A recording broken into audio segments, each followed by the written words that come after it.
Muy buenas tardes con todas y todos y las obstetras, todos los profesionales y el personal de salud que está conectado nuevamente en esta oportunidad, ¿no? Sean bienvenidos, sean bienvenidas nuevamente a la continuación de la segunda parte del curso del día de hoy, viernes 28 de abril del año 2023, ¿no?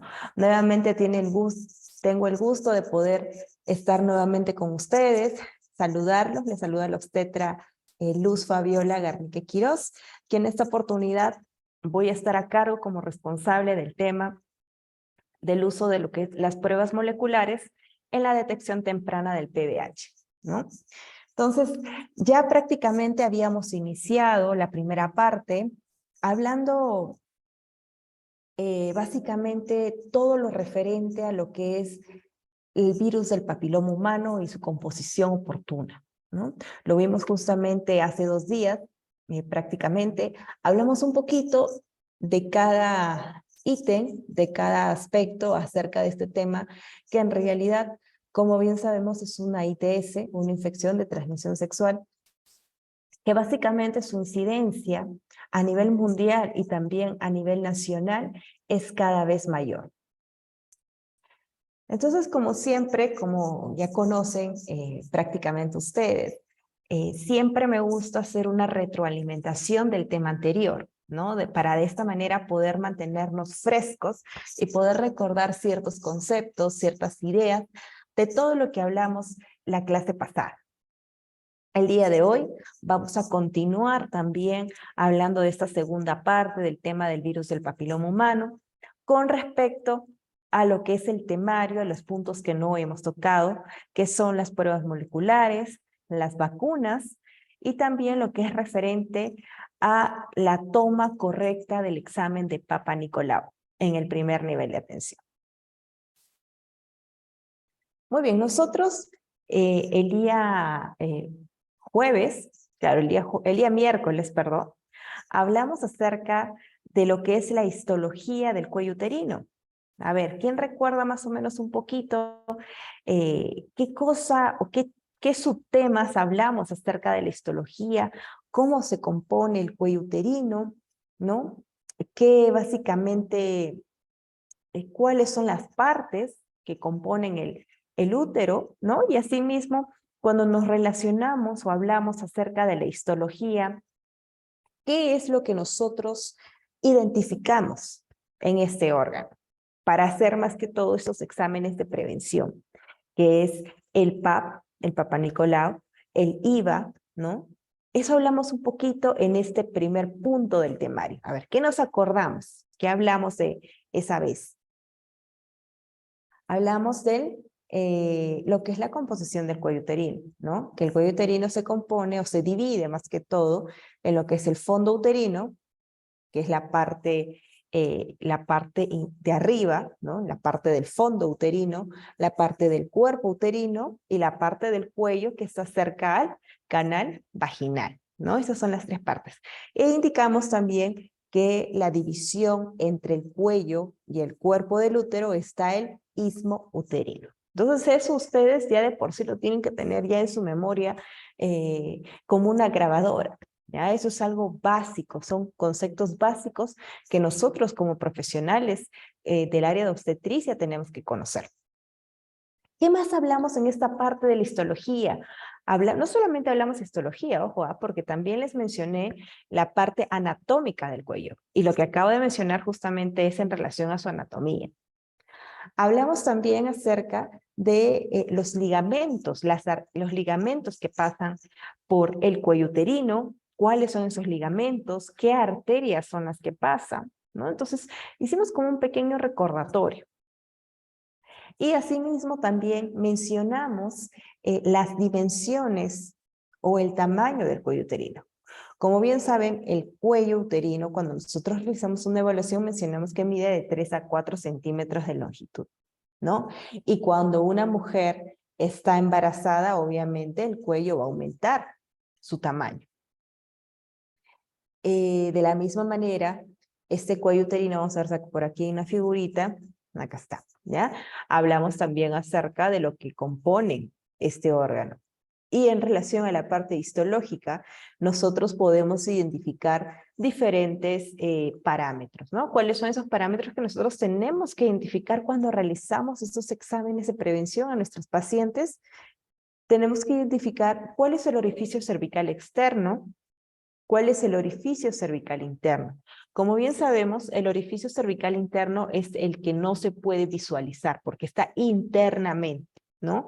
El único que nosotros podemos ver cuando hacemos ya sea una especuloscopía más que todo, es el orificio cervical externo, es el que se muestra ante una evaluación ginecológica. Identificamos también lo que es la zona de transformación, que es ahí, en esa zona, donde van a realizarse los cambios cuando nosotros colocamos una solución ascética o colocamos lo que es el Lugol. Es ahí, en esa zona, ¿no? Tal como dices, donde se va a transformar, va a haber alteraciones. Como puede ser también que no hayan alteraciones, ¿no? Hablamos de la unión escamocolumnar nueva, la unión escamocolumnar antigua, donde se ubica. Y acerca también de términos o conceptos que nosotros podemos encontrar cuando realizamos una evaluación, que es de electropio o lectopio, ¿no? ¿Qué hablamos de electropio? Dijimos nosotros de que este término en realidad muchos personales de salud, ¿no? Que aún todavía he visto que siguen usándolo, llaman a este término de ectropia como herida, que es una terminología incorrecta, como bien les mencioné, ¿no? ¿Y en qué consiste el ectropio? ¿Qué hablamos acerca de esta definición, de este concepto? Mencionamos que es por una gran cantidad de estrógeno, una sobrecarga de estrógeno, que ocasiona este aspecto de color rojizo cerca al orificio cervical externo. Y que muchas veces eso le mencionan a la paciente de que tiene una herida, que como bien indicamos es un término mal definido, porque cuando nosotros decimos la palabra herida a nuestra paciente es como una palabra de terror, ¿no? Porque ya ella podría estar imaginándose bastantes cosas negativas, ¿no? Hasta la posibilidad de que ella tenga cáncer o de que pueda morir, etcétera. Entonces hay que saber utilizar la terminología. ¿De qué más mencionamos en la clase pasada? Hablamos acerca, ¿no? de lo que es el endocervix, el exocervix, ¿dónde se encuentra? A ver, el endocervix, ¿dónde se encuentra? En esta imagen del cuello uterino. En esta parte de acá, en esta parte de acá, acá. ¿Dónde se encuentra el endocervix? El endocervix, tal como indica su término, es endo-interno. Interno, algo interno del cervix, por eso es endocervix, ¿sí? Y el exocervix es la parte externa, es donde nosotros vamos a tomar nuestra muestra. Cuando nosotros hacemos nuestro Papá Nicolau, que es justamente el taller o el tema que nos falta, que vamos a ver el día de hoy, con la ayuda del citocepillo, ¿no? Que es el material que nosotros utilizamos para hacer este examen, este tamizaje, primero tomamos una muestra del endocervix o del exocervix. A ver, del endocervix, ¿verdad? Primero tomamos una muestra del endocervix en un ángulo o en un giro de 360 grados y posteriormente tomamos la muestra del exocervix, de la parte de afuera. ¿Ya? Entonces, ¿dónde, como vuelvo a repetir por segunda vez, dónde es que van a ocurrir las alteraciones del cuello uterino, en el caso de la metaplasia, que estábamos hablando también de ese término, en la zona de transformación? No va a ser en la unión escamocolumnar antigua, ni nueva, no. En la zona de transformación es donde tienen que estar sus ojitos ahí bien pegados para ver qué cambios se están produciendo después de haber ustedes colocado ya sea el ácido acético o ya sea el Lugol. ¿Ya? Muy bien. Hablamos también acerca de lo que es, bueno, la metaplasia escamosa, ya lo mencionamos, que es un reemplazo fisiológico, ¿no? O del epitelio cilíndrico, que está básicamente en el exocervix. las partes del cuello uterino, identificar la zona de transformación, bueno, ya estamos mencionando que es algo que en realidad nosotros es lo que tenemos que centralizarnos ahí, que enfocarnos ahí, porque ahí es donde suceden los cambios, ¿no? ¿Qué más hablamos aparte? Hablamos también, bueno, de la anatomía que ya mencionamos, cómo es la vascularización del cuello uterino, ¿no? Que va a proceder o va a desembocar en las arterias ilíacas internas, externas, ¿no? Asimismo también hablamos de qué es lo que forma la cavidad de la vagina que rodea el cuello uterino, que se conoce también con el nombre de fondo de saco, ¿no? Y se va a dividir en sacos laterales, saco anterior y fondo de saco posterior, o el saco de Douglas, ¿no? Que es lo que generalmente a veces ustedes ven en sus informes ecográficos, que dice fondo de saco libre. Esa es la denominación de esta parte de la anatomía del cuello uterino. Hablamos también del epitelio, ¿no? Del epitelio que justamente es parte de la histología de este órgano. Mencionamos lo que es el epitelio escamoso, mencionamos lo que es el epitelio, mencionamos lo que es el epitelio cilíndrico y el epitelio escamoso estratificado. ¿Y cuál de los dos epitelios era el que tenía múltiples capas y el que está más protegido, ¿no? Que tiene una capa mayormente gruesa? De estos dos, el epitelio escamoso estratificado, ¿no? Y que su coloración, iba a ser básicamente como rosácea, como rosado, de color débil.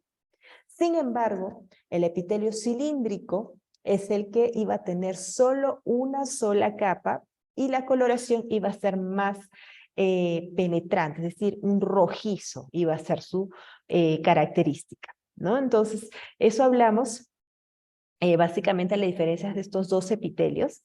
¿Y cuál es el que generalmente está recubriendo lo que es el exocervix? El epitelio escamoso estratificado. Y el endocervix es el epitelio cilíndrico, ¿ya? Hay que tener bien en cuenta, colegas, estas diferencias y esos conceptos generales, porque cuando nosotros hagamos la toma de un Papa Nicolau, cuando nosotros hagamos la toma de un IVA, ¿no? Tenemos que saber ubicar estas partes.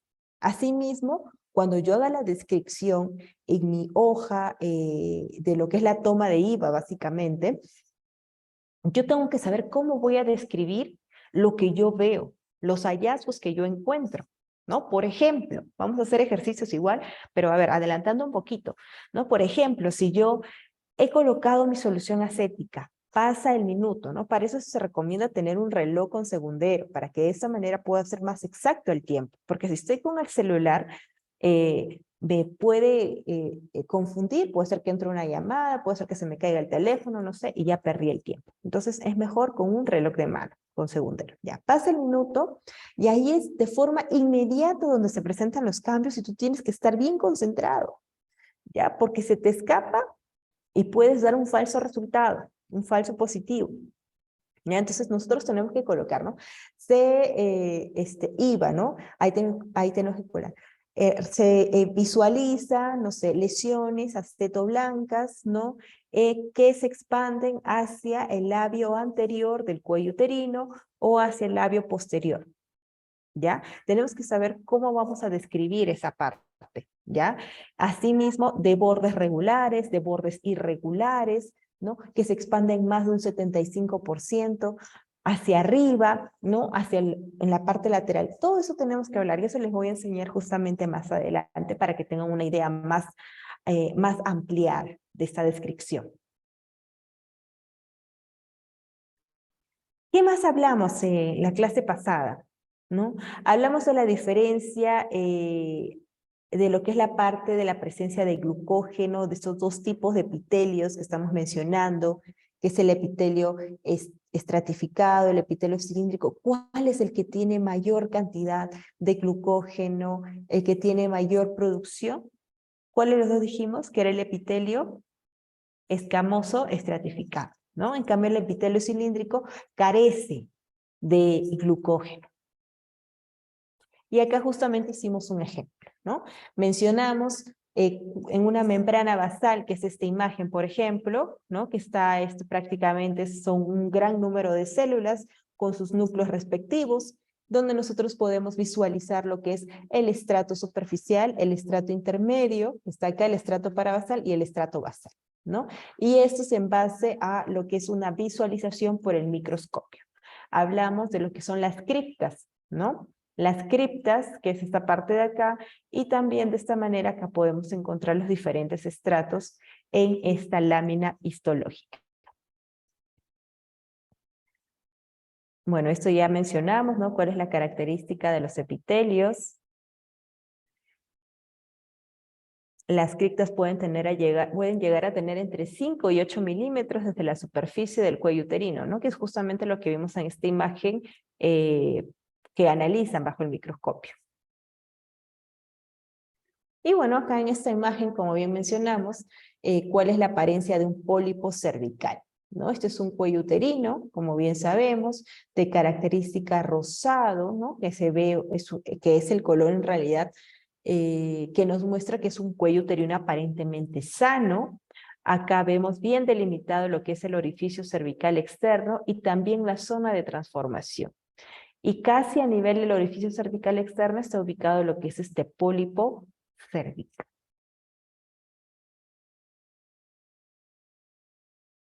Acá en esta imagen, bueno, también vimos la diferencia de una imagen simple de lo que es la membrana basal y también esta membrana bajo lo que es un microscópico, que es lo que encontramos, ¿no? El estroma basal, encontramos también las células cilíndricas, que es parte de la visualización en el microscopio. Las criptas, ¿no? Eso hemos visto. ¿Ya? Entonces, toda esa parte hemos hablado acerca de lo que es la anatomía. En lo que es la histología, también mencionamos lo que es la unión escamo-columnar o la unión escamoso-cilíndrica. Esta unión escamo-columnar va a estar en relación al orificio cervical externo, ¿ya? Y puede variar, como bien mencionamos, en la vida de una mujer, ya sea la edad, ya sea el ciclo hormonal, ya sea el uso de anticonceptivos orales por más de 5 años, o sea, los traumatismos que puede haber tenido durante el parto. En la unión escamo-columnar original se va a encontrar el orificio cervical externo o muy cerca de él, ¿ya? Ahí es donde se va a encontrar la unión escamo-columnar. Eso va a ser durante la etapa de la pubertad y durante el periodo reproductivo, que ahí va a ser su ubicación. El cuello uterino se hincha y se agranda y el conducto cervical se alarga. Esto va a conllevar a la eversión del epitelio cilíndrico de la parte inferior del conducto cervical hacia el exocervix, que esto se va a conocer, como bien mencionamos, como estropio. ¿Ya? Entonces, la nueva unión escamo-columnar va a estar entre el epitelio escamoso metaplásico y el epitelio cilíndrico persistente entre el exocervix. ¿Ya? El exocervix que dijimos que era la parte externa, ¿cierto? Y el epitelio escamoso metaplásico era la parte también, era la parte casi interna, porque el que estaba por fuera era el epitelio cilíndrico, que tenía la característica rojiza. Lo vamos a ver con imágenes para que pueda ser más entendible, ¿no? Yo sé que a veces sí hablando, como lo estoy haciendo ahorita, capaz no me entiendan muy bien a qué me refiero o dónde se ubica exactamente en el cuello uterino. Entonces, con imágenes vamos a poder describirlo de una forma más detallada, y más entendible. Bueno, acá también ya es algo que lo vemos por histología, y aquí también hay una figura, una imagen bastante descriptiva, ¿no? Y bastante interesante. En la parte izquierda vemos lo que es la unión escamo-columnar original, que está cerca al orificio cervical externo y está en la zona del epitelio escamoso. El epitelio cilíndrico está por esta zona de acá, y la unión escamo-columnar original está por acá. Entonces, ¿dónde estará la unión escamo-columnar antigua? ¿Ah? Si esta es la unión escamo-columnar original, o antigua, perdón, ¿dónde está la unión escamo-columnar nueva? Entonces, eso es lo que nosotros tenemos que preguntarnos y también saber ubicar. ¿Ya? Vamos a seguir viendo las imágenes. Epitelio cilíndrico, zona de transformación, ¿ya? unión escamocolumnar antigua y la unión escamocolumnar nueva que va a estar entre la zona de transformación y el orificio cervical externo. ¿Ya? Entonces vamos a ver ahora ubicarnos en la parte derecha de nuestra lámina. Vemos acá un cuello uterino, vemos 1, 2, 3, 4 cuellos uterinos, en donde en la lámina A o en la figura A, vemos prácticamente toda la parte externa que cubre el labio, la cara anterior del orificio cervical externo, la cara posterior de un aspecto rojizo. ¿Y qué característica dijimos del epitelio cilíndrico? Que tiene un aspecto rojizo. Entonces, toda esta zona de acá es el epitelio cilíndrico. Acá está nuestro orificio cervical externo. Y esta característica que vemos acá también, que está cerca del orificio cervical externo y que se ubica dentro del epitelio cilíndrico, es el ectropio, ¿verdad? La unión escamocolumnar antigua está más o menos a esta altura y el epitelio escamoso original, que es donde está el endocervix, está a esta altura, está usted internamente, ¿sí? Ahora vemos acá un segundo ejemplo. Acá vemos un pólipo, al parecer, ¿no? Que está casi obstruyendo el orificio cervical externo. Vemos el epitelio escamoso, la unión escamocolumnar nueva, el epitelio cilíndrico y el orificio cervical externo. ¿Qué les parece esta tercera imagen? La imagen C. Vemos un cuello uterino que totalmente rosado, no, ¿verdad? Vemos como que pareciera que tuviera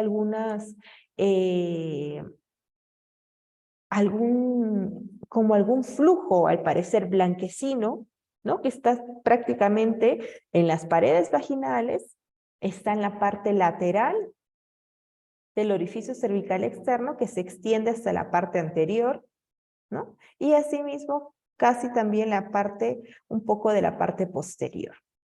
Entonces acá vemos el epitelio escamoso metaplásico, vemos el orificio cervical externo, la unión escamocolumnar nueva que está cerca del orificio cervical y entre la zona de transformación. Acá en esta última imagen vemos el orificio cervical externo. Este al parecer pareciera que fuera un quiste de Nabot, ¿verdad? Como que está un poco sobresalido, ¿no? Pareciera que fuera un quiste de Nabot. Y el epitelio escamoso metaplásico maduro.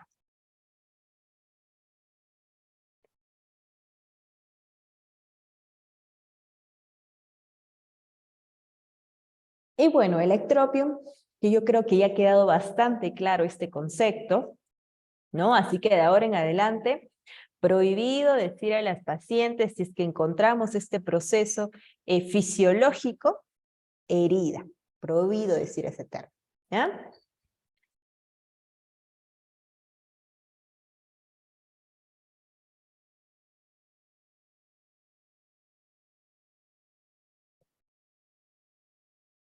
Dentro de la metaplasia escamosa, que fue una parte que también hablamos el día miércoles, ¿no?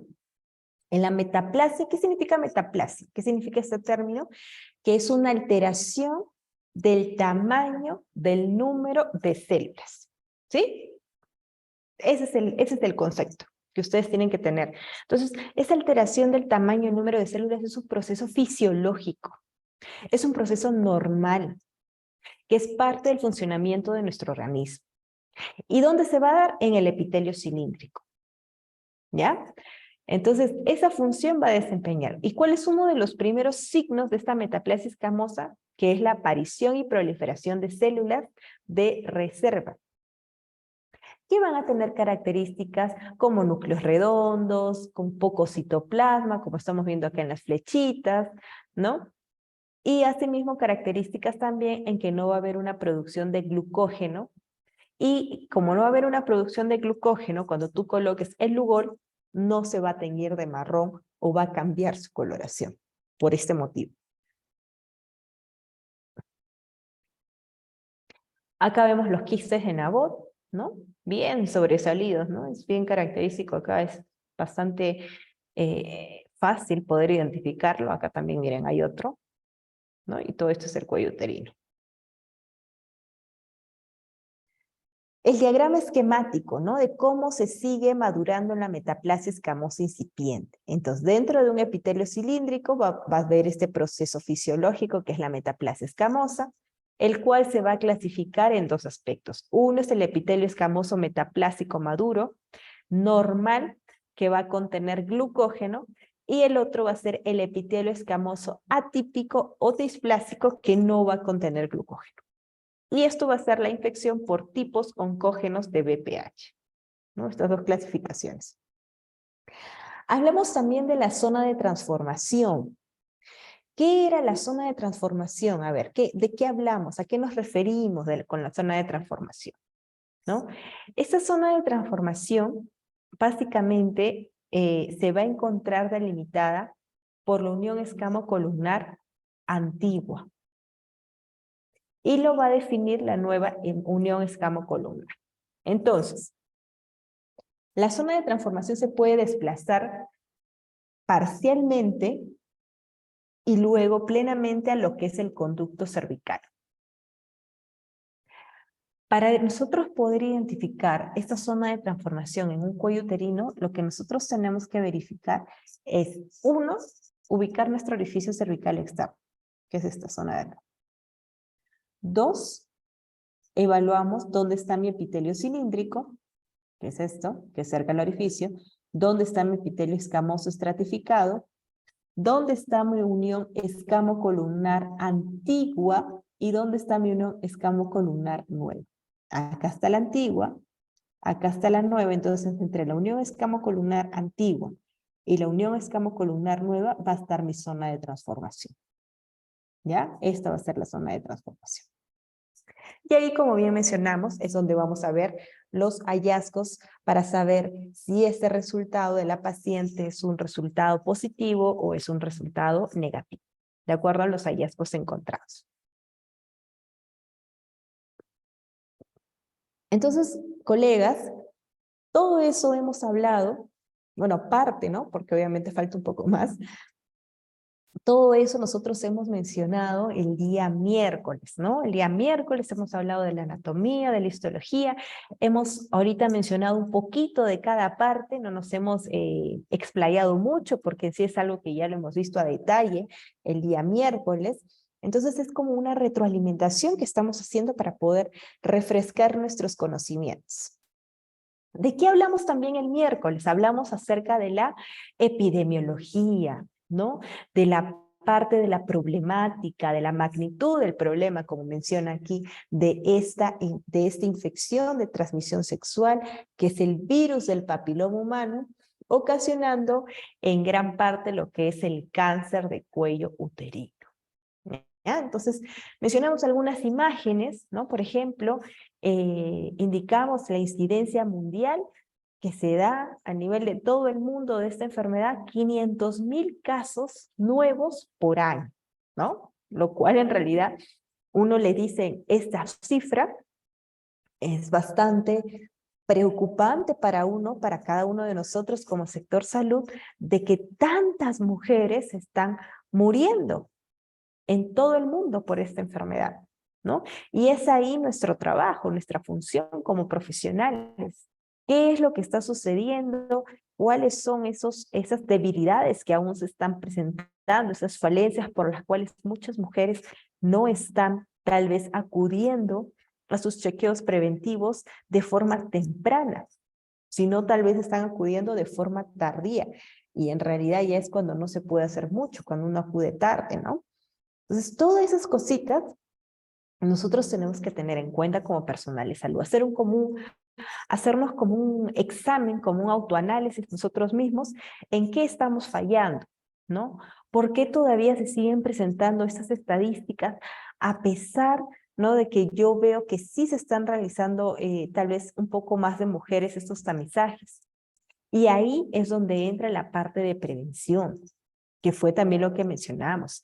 Hablamos de lo que es prevención primaria, lo que es prevención secundaria, que básicamente en esas actividades que nosotros realizamos, sobre todo, que realiza más en una mayor incidencia el primer nivel de atención, es ahí donde parte, es ahí donde inicia la enfermedad, y es ahí donde se puede prevenir y no dejar que avance o se extienda más. Entonces, ¿de quién es el primer trabajo? ¿De dónde parte? Del primer nivel de atención?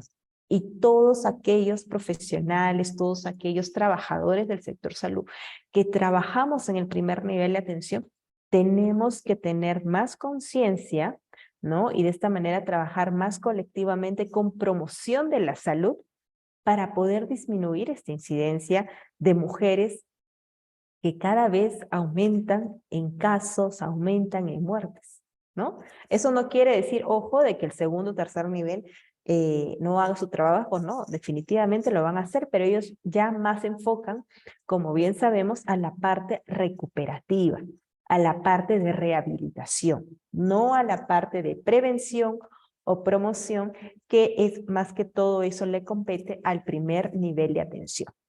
¿Sí? Muy bien. Entonces hemos visto toda la parte de la incidencia, de las tasas de mortalidad de mujeres peruanas, ¿no? En qué departamentos son los que sobresalen más con estas cifras estadísticas de mortalidad por el cáncer de cuello uterino. Y también hablamos acerca de lo que es la historia natural del cáncer cervical. ¿Ya? A ver, ¿qué hablamos en esta lámina? Recordemos un poquito.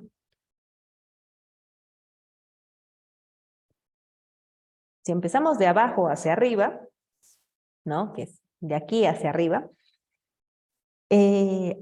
aquí menciona lo que es la prevención primaria y secundaria, que es justamente lo que acabamos de mencionar ahorita, ¿no? En la prevención primaria nos englobamos en la educación, educar a nuestra población, sensibilizar a nuestra población, fomentar lo que es la parte preventiva promocional, en lo que son las consejerías a las familias saludables para prevención del cáncer de cuello uterino. No solo de cáncer de cuello uterino, de los diferentes tipos de cáncer. Cáncer de próstata, cáncer de estómago, cáncer de pulmón, etcétera.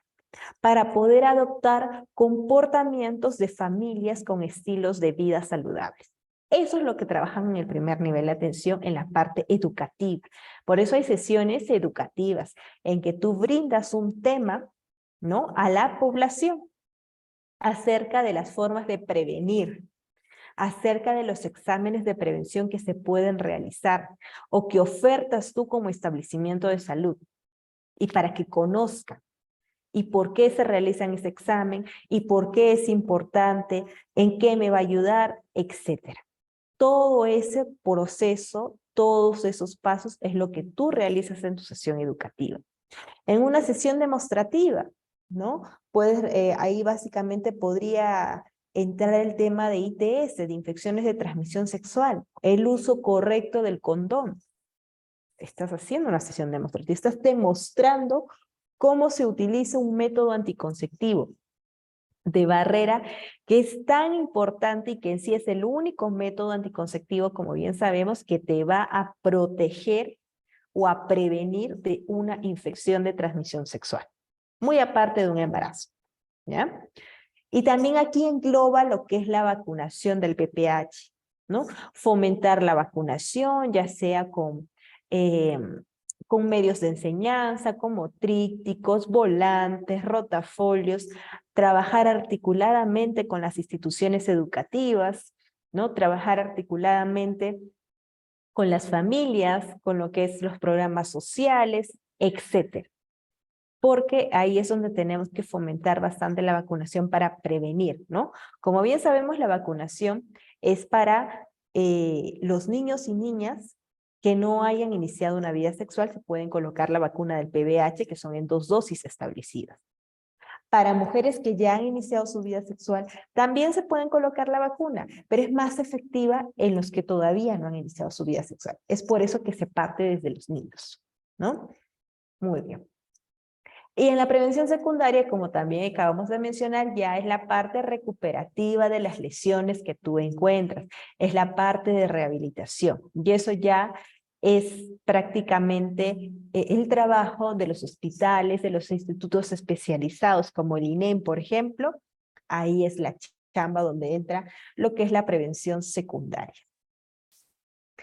Y en la siguiente imagen, de más a la derecha, vemos una visualización de lo que es un cuello uterino, como bien les mencioné el día miércoles, las características de esta foto, ¿no? Que es un cuello uterino básicamente que ha distorsionado su anatomía, ¿no? Ya no hay una anatomía homogénea, no hay una anatomía establecida en la que nosotros podemos identificar con facilidad qué hay en cada zona de este cuello uterino. Ya prácticamente es bastante difícil e imposible poder realizarlo, ¿no? ¿Qué más vemos en esta imagen? Vemos la presencia de lo que son como pequeñas partes de úlceras sangrantes, necróticas, ¿no? Distorsión de la anatomía, en las que básicamente podremos decir nosotros a simple vista, con esta evaluación y con esas características mencionadas, que ya básicamente podría ser una sospecha de cáncer, ¿no? Entonces, todo eso lo vemos en la evaluación, colegas. Todo eso son las características que encontramos en base a los hallazgos, a lo que visualizamos, a lo que vemos, a lo que evaluamos, etcétera. Y en la parte superior es donde nos desarrolla prácticamente la historia natural del cáncer cervical, ¿no? Recordemos que este proceso o este procedimiento es cuando ingresa el virus del PBH al organismo de una persona, de un ser humano, ¿no? Porque no, muchas veces tenemos ese concepto, ¿no? O esa ideología de que los hombres son los portadores del virus del BPH y que los hombres son los responsables, los que tienen la culpa de este virus, son los que nos contagian a nosotras las mujeres. No, entonces eso hay que tener ese concepto bastante definido. Todo ser humano puede ser portador de este virus del PBH, sea una mujer o sea un hombre. Y este virus se contagia o se adquiere mediante las relaciones sexuales, sea relación sexual vaginal, una relación sexual anal, una relación sexual oral, o simplemente así no haya penetración, pero haya contacto de piel a piel o de piel a mucosa, también es un vector de transmisión para este virus. ¿Ya? Y aquí viene la pregunta, o aquí viene la curiosidad, ¿no? Entonces, ¿qué quiere decir, obstetra? Que si dice que también se transmite por contacto de piel a piel o por contacto de piel a mucosa, y si yo utilizo condón o mi pareja utiliza condón, ¿también hay esa posibilidad de poder contagiarme? Sí, también hay esa posibilidad de poder contagiar. ¿Ya? Entonces, el condón, si bien es cierto, es un método de respaldo, ¿no? Que sí nos ayuda a prevenir las ITS, pero en el caso de lo que es el virus del papiloma humano, no es 100% que te vaya a garantizar que te vaya a proteger de no contagiar. Porque como vuelvo a repetir nuevamente, este virus también se transmite por contacto de piel a piel, ¿ya? O de piel a mucosa. Entonces, regresando. Mencionamos que se contagia vía sexual, donde acá nosotros vemos un epitelio normal, ¿no? Un epitelio de células normales. Aquí nosotros, cuando recordemos que este virus del papiloma humano en realidad es una enfermedad bastante interesante porque tiene múltiples tipos de virus, en realidad unos 100 tipos de virus del papiloma existen, ¿no? Y de estos 100 tipos de virus, aproximadamente uno de ellos son los que contagian las famosas o las conocidas verrugas genitales, y otra parte de ellos son los virus oncológicos que llegan a ocasionar lo que es el cáncer cervical. ¿Ya? Entonces, aquí es donde se clasifica o donde se diferencian las lesiones intraepiteliales de bajo grado y las lesiones intraepiteliales de alto grado. Entonces, las lesiones intraepiteliales de bajo grado son las que causan las famosas verrugas genitales, ¿sí? Y las lesiones intraepiteliales de alto grado son las que generalmente ya van a la parte oncológica o a la parte ya cancerígena. Entonces, acá es donde nosotros mencionamos a lo que es el NIC. El NIC1, el NIC2 y el NIC3, y el cáncer ya propiamente dicho, ya posiblemente en una etapa terminal. El NIC1, hablamos de una displasia leve, que es una lesión de bajo grado, que se puede tratar, ¿ya? Que se puede tratar y que no indica que tenga cáncer esa señora o esa mujer. En el caso de las lesiones intraepiteliales de alto grado, está clasificado como una displasia moderada o una displasia severa, que hay ciertos procedimientos invasivos que se realizan en este tipo de lesiones de acuerdo a los hallazgos o a las características que tenga. Y por último está el cáncer cuando ya se desarrolla en su totalidad. Recordemos que esta enfermedad, cuando ingresa a tu cuerpo, es asintomática. No te va a causar síntomas, no te va a picar, no te va a doler, no te va a arder, no te va a salir, no sé, pues, ronchas úlceras, ¿no? Como es la sífilis, por ejemplo, ¿no? Recordamos que la sífilis, que es una ITS también, cuando aparece, y ya está después del periodo de incubación, salen los que son las úlceras o llagas, ¿no? Entonces, o el herpes también, pero el herpes es un virus. Pero de todos los virus que nosotros conocemos, ¿no? El virus del herpes, el virus del VIH, ¿no? Estos virus que nosotros conocemos, este es el virus que tiene una incidencia un poco más, que tiene incidencia más alta en mujeres. Y este virus, por más que esté en forma silenciosa en tu organismo, sin causarte síntomas, sin causarte molestias, va a estar 10 a 15 años aproximadamente de esa manera, silenciosa. Pasa este tiempo establecido, ¿no? Y ya es ahí cuando se empieza a desarrollar el cáncer propiamente dicho, siempre y cuando tengas un virus de VPH que ocasione o que sea de factor oncológico, ¿ya? Porque no hay que generalizar. No quiere decir que todas las personas que tengan VPH, todas ellas van a tener cáncer o van a desarrollar cáncer, ¿no? Ese es un concepto, que es erróneo, que no está bien. Hay que saber diferenciar, ¿ya? Entonces, aquí básicamente vemos la prevención primaria. Como bien ya dijimos, eso le compete al primer nivel de atención, en donde fomentamos lo que son los métodos de planificación familiar, específicamente lo que es el preservativo o el condón, la educación en factores de riesgo, ¿no? Sensibilizar o informar a la población cuáles son los factores de riesgo para poder ser más propensos, ¿no? A poder adquirir cualquier tipo de ITS y específicamente lo que es el virus del papiloma humano y también fomentar lo que es la vacunación. Los signos y síntomas también hablamos, ¿no? Bueno, ya mencionamos que son asintomáticos, que luego la mayoría regresiona, ¿no? ¿Puede retornar el virus nuevamente? Sí, puede retomar el virus nuevamente, ¿ya? No, recordemos que los virus no tienen cura, ¿ya? Tienen tratamiento. Yo me puedo tratar, puedo sentirme mejor, puedo recuperarme, tal vez me hice un tratamiento estético, ¿no? En esa verruga que tenía, porque no me gustaba, porque se veía mal, pero eso no condiciona o no te garantiza de que ya te sanas.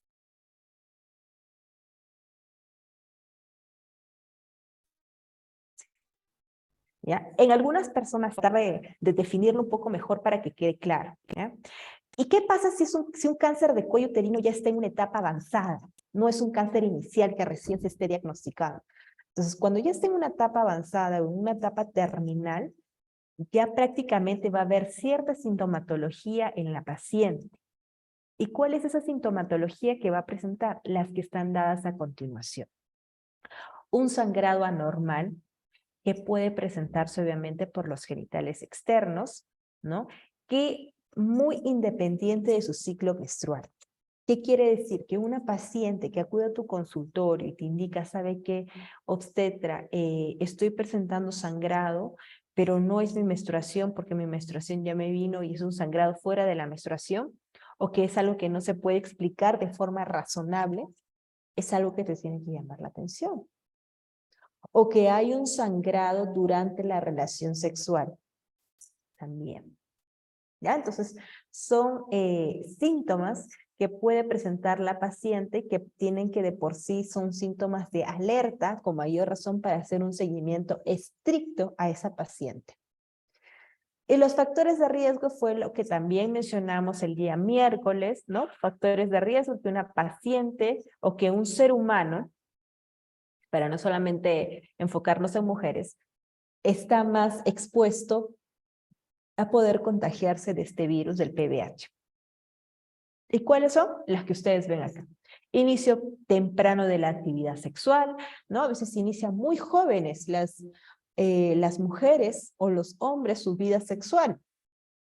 Anteriormente, si hacemos una regresión en el tiempo, ¿no? Hace muchos años, hablamos 10 años atrás, tal vez la adolescencia era una etapa bastante diferente a como se vive ahora en la actualidad, ¿no? Ya prácticamente ahora los adolescentes están más relacionados a las redes sociales, a la tecnología, están más extrovertidos, ¿no? Entonces hay más libertad entre ellos y los comportamientos obviamente son bastante difíciles de poder corregirlos alguno de ellos, ¿no? Entonces donde sienten más curiosidad, inician su vida sexual a temprana edad. Yo he tenido gestantes prácticamente de 13 años, que es algo increíble de poder creer, ¿no? Yo asumo que tal vez los que trabajan y que están conectados ahorita también han tenido en alguna oportunidad.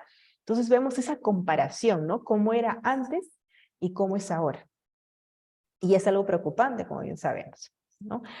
Seres humanos que tienen múltiples parejas sexuales, que tienen más de 2, 3 parejas sexuales, tanto hombres como mujeres, ¿no? Son más propensos a contagiarse de este VPH. Un resultado anormal previo de la prueba de Papá Nicolau, el tabaquismo, el uso de anticonceptivos, infecciones de transmisión sexual como la tricomona, el VIH, entre otras, ¿no? Bueno, de las vacunas ya mencionamos. En lo que es prevención secundaria, es donde ya prácticamente nosotros hemos hablado de la parte recuperativa, rehabilitadora, y mencionamos también una parte de la introducción de lo que es el virus del papiloma humano, ¿no?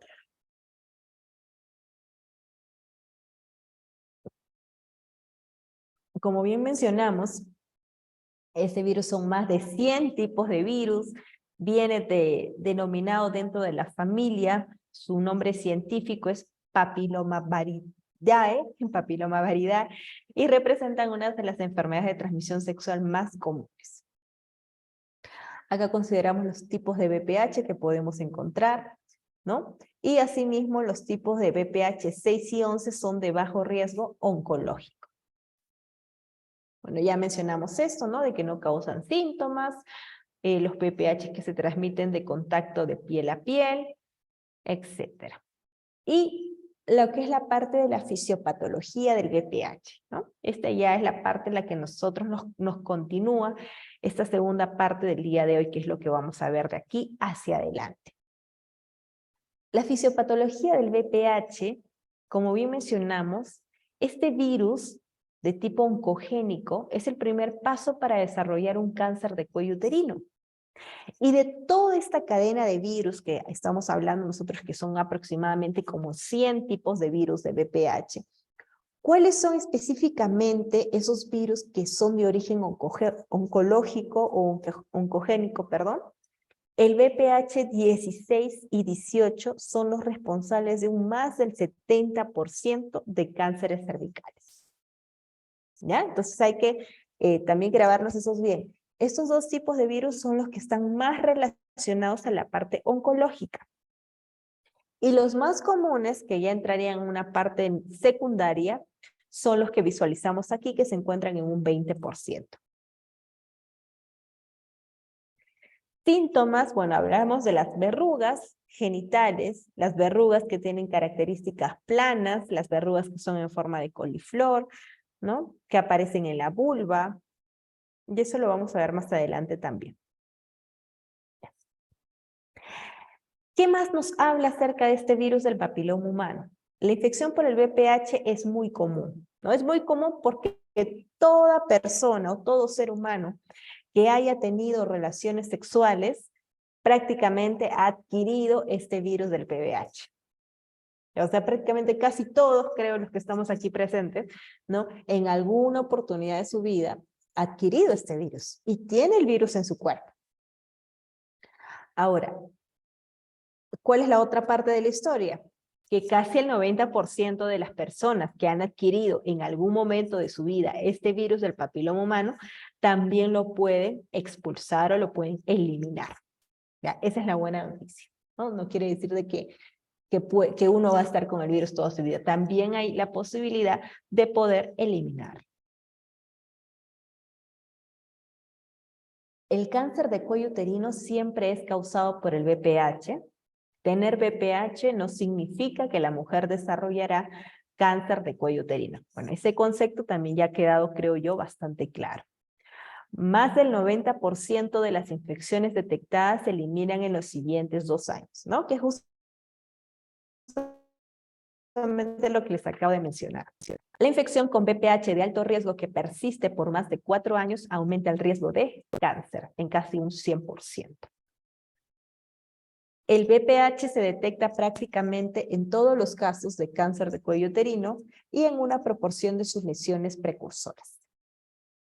Una vacuna totalmente eficaz contra el VPH 16 y 18 eliminaría cerca del 70% de los cánceres de cervix. ¿Ven qué tan importante es la vacunación, colegas? ¿No? Entonces, miren cuánto disminuye la posibilidad de poder adquirir este cáncer cervical, solamente completando nuestras dosis de vacunación. A nuestras niñas, a nuestras hijas, ¿no? Que tengamos en ese grupo etario ese beneficio que es para ellas. El virus del papiloma humano, ¿cuáles son las vías primarias de infección por el VPH? Como bien mencionamos, el coito vaginal, el sexo anal, lo que es otras vías de transmisión establecidas poco comunes que también son un vector de acceso o un vector de contagio, el contacto oral genital y el contacto digital genital. Digital, dedos, mano, ¿ya? Otras vías establecidas pero pausibles. La infección genital no implica necesariamente una relación sexual, pero la mayoría se relacionan con sexo sin preservativo, que fue también lo que les lo que les he explicado hace un momento, ¿no? Que no, a mí no me garantiza de que tuve relaciones sexuales y como no hubo penetración, no hubo contacto, ni vaginal, ni anal, ni oral, no tengo riesgo de contagiar. Totalmente falso. Ya, sí hay un contacto de piel a piel, sin necesidad de penetración, hay el acceso a poder contagiarte del virus del VPH. Los genotipos del virus del papiloma humano generalmente se clasifican en base a su potencial oncogénico. Está la clasificación subdividida, como bien indicamos. Los tipos de bajo riesgo de VPH y los tipos de alto riesgo de VPH. Empezamos con los tipos de bajo riesgo. Esta infección puede aparecer a corto plazo y puede estar asociado con lesiones benignas. Los tipos de VPH de bajo riesgo son los tipos 6 y 11 que pueden provocar los condilomas o las verrugas genitales. ¿Ya? Pasamos a la otra parte, que son los virus del VPH de alto riesgo, que estos van a estar específicamente relacionados a la parte oncológica de lo que puede causar un cáncer cervical. Estos 14 genotipos de VPH de alto riesgo son todos los que vemos acá, que van a contribuir a que puedan causar una incidencia de cáncer desde un 95 hasta un 99%. Y aquí vemos la detección temprana, ¿no? Estos son los medios de diagnóstico. Se llamaría así, de esa manera. ¿Cómo los medios de diagnóstico, obstetra? No lo entiendo. O los exámenes de diagnóstico. A ver, así creo que es más entendible, ¿no? ¿Quiénes son los que involucran o los que engloban estos exámenes de diagnóstico? Tus exámenes de prevención. Tu examen de IVA, tu examen de Papa Nicolau, tu colposcopía. Esos son tus exámenes de detección temprana. El IVA, como bien mencionamos, es un examen bastante accesible a la población, económico, sencillo, fácil de realizar, que obviamente lo tiene que realizar todo profesional capacitado. Y tener los materiales necesarios e indispensables para poder realizar ese tipo de examen, ¿no? Como bien mencionamos, eso es un procedimiento que se realiza donde se expone al cérvix y se coloca el ácido acético por el tiempo de 1 minuto, y de esta manera se pueden verificar cuáles son los hallazgos que se desarrollan en la zona de transformación.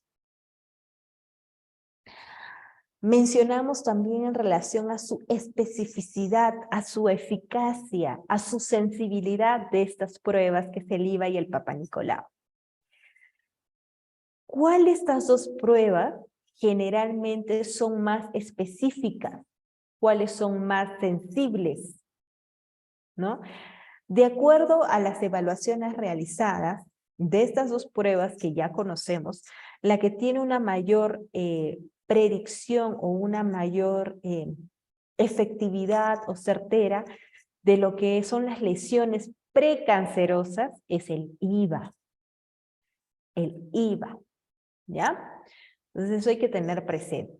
Y acá vemos una tabla que está mucho más descriptiva, en donde no solamente nos menciona el IVA, sino también nos menciona lo que son las pruebas moleculares de lo que es el PBH. Está tanto lo que es su sensibilidad como su especificidad. La transmisión sexual sin protección. Ya. En esta parte de aquí, simplemente hacer recalcar nuevamente, vamos a llamarlo así, en lo que es las vías de transmisión de este virus, de esta infección de transmisión sexual. El virus del papiloma humano no solamente se transmite por el contacto de un hombre a una mujer o de una mujer a un hombre. El virus del papiloma humano se puede transmitir de cualquier ser humano a cualquier ser humano. Específicamente, ¿a quiénes? Si una mujer tiene relaciones sexuales con otra mujer, le puede contagiar el virus del papiloma humano. Si un hombre tiene relaciones sexuales con otro hombre, también puede contagiarse. Y en el caso de una relación heterosexual, de un hombre con una mujer, también se pueden contagiar de este virus. ¿Ya? Entonces, todo ser humano viviente puede estar expuesto a contagiarse de esta infección de transmisión sexual. Y la transmisión del VPH, desde que una persona adquiere o se contagia de este virus, las verrugas pueden aparecer o pueden variar hasta 3 semanas o hasta varios meses e incluso años. ¿Qué quiere decir obstetra? Por ejemplo, si viene una paciente a mi consultorio, a mi establecimiento, donde yo trabajo, y me refiere ella, ¿no? Me dice, obstetra, he venido porque tengo o me han salido unas verrugas en mis genitales. Y no sé cómo me han salido esas verrugas, me incomoda, me molesta, me fastidia, etc. ¿Y desde cuándo le han salido esas verrugas? Recientemente, hace 1 mes, he visto que me ha aparecido o he visto que tengo en mis genitales. Entonces, no necesariamente esas verrugas de esta paciente han sido hace 1 mes, colegas. Esas verrugas ya han podido estar, esa persona ya ha podido estar infectada de este virus hace muchos meses atrás, hasta años. Solamente que recién aparece cuando el sistema inmune o el sistema de defensa se deprime, se debilita. Y es ahí cuando esa persona que es portadora de este virus del PPH empieza a desarrollar lo que es la clínica. Obviamente esa paciente que le han salido las verrugas es porque tiene el VPH, el tipo 6 y 11, que son los que ocasionan las verrugas genitales. Que no toda aparición de verrugas indica de que sea un cáncer cervical. Nuevamente vuelvo a hacer esa aclaración. ¿Ya? Muy bien. Entonces, la mayoría de las mujeres que se contagiaron, ¿eliminarán el VPH? Sí, la mayoría de las mujeres sí van a eliminar el VPH. Casi un 90% de las mujeres pueden eliminar el VPH en los próximos 2 años de haberlo adquirido. Pero también hay un porcentaje o hay un grupo de mujeres que no logran eliminar el VPH. ¿Y qué pasará con esas mujeres que no logran eliminar el VPH?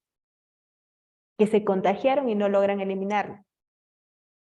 Habría que realizar ciertas pruebas, ¿no? Más específicas para poder saber por qué esas pacientes no eliminan el VPH. Tal vez es un virus que está de forma persistente en la paciente. O tal vez es un virus que viene de forma conjunta, no viene solo. Eso también habría que evaluar, ¿ya?